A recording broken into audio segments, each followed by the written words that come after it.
In times of change, the learners will inherit the earth, while the learned find themselves beautifully equipped to deal with a world that no longer exists. For a moment, consider the things your mind has brought you. Everything you have, your work, your relationship with your family and others, your philosophy of life, all come to you as a result of using your mind. Whatever the mind can conceive and believe, the mind can achieve, regardless of how many times you may have failed in the past or how lofty your aims and hopes may be. The more you study you're going to find your belief system is based upon your evaluation of something. The more you evaluate you, the more you're going to believe in you. Bill Gove was like the Frank Sinatra of public speaking. He is who mentored and taught Bob Proctor how to speak. And he quoted Bill Gove saying, if I want to be free, I got to be me. Not the me I think you think I should be. Not the me I think my wife thinks I should be. Not the me I think my kids think I should be. If I want to be free, I got to be me. And I better know who me is. And it was like a bucket of ice got thrown on my head. And I was just like, whoa. Am I really doing what I really want to do with my life? And then he kept saying, what do you want? What do you really want?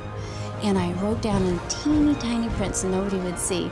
And I said, I want to be in the inner circle of this company, and I want to be his closest advisor.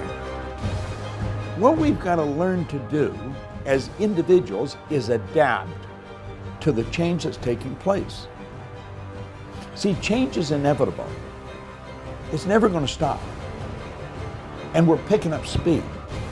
Thinking is when you take a power that's flowing into your consciousness, that flows to and through you, and you originate thoughts. And you put the thoughts together and you create an idea. And if you can create an idea, if you can see something in your mind, you can hold it in your hand. And I don't care whether you're 80 or 18.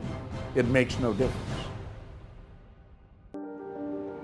The illiterate of the 21st century are not going to be the people who cannot read and write.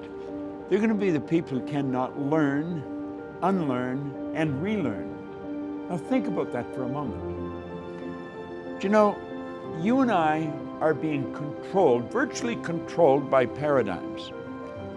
I see a paradigm as being a mental program that has almost exclusive control over our habitual behavior. And I want you to think of this. Almost all of our behavior is habitual.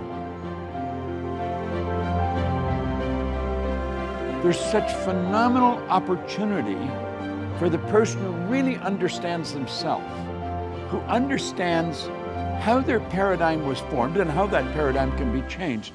And without that knowledge, the opportunity is just going to go right past them. A friend invited me to a leadership seminar, and I didn't even ask anything about it. I didn't know the details. It was in Vancouver, Washington. I said, sure, I'll go.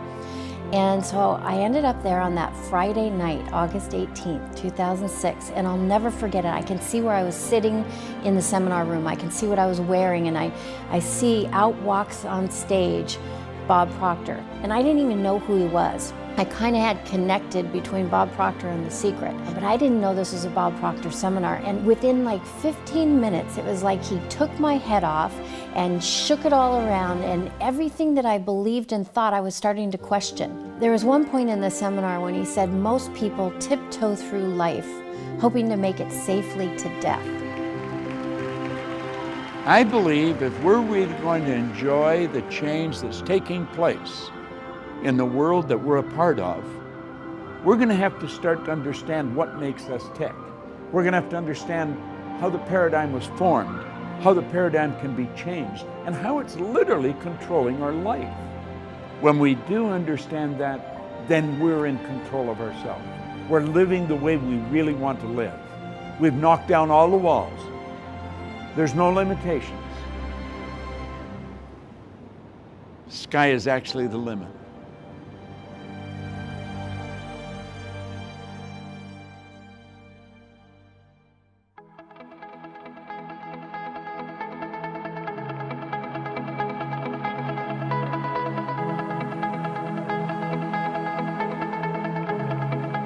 Check us out at ProctorGallagherInstitute.com. for tips, tools, and resources.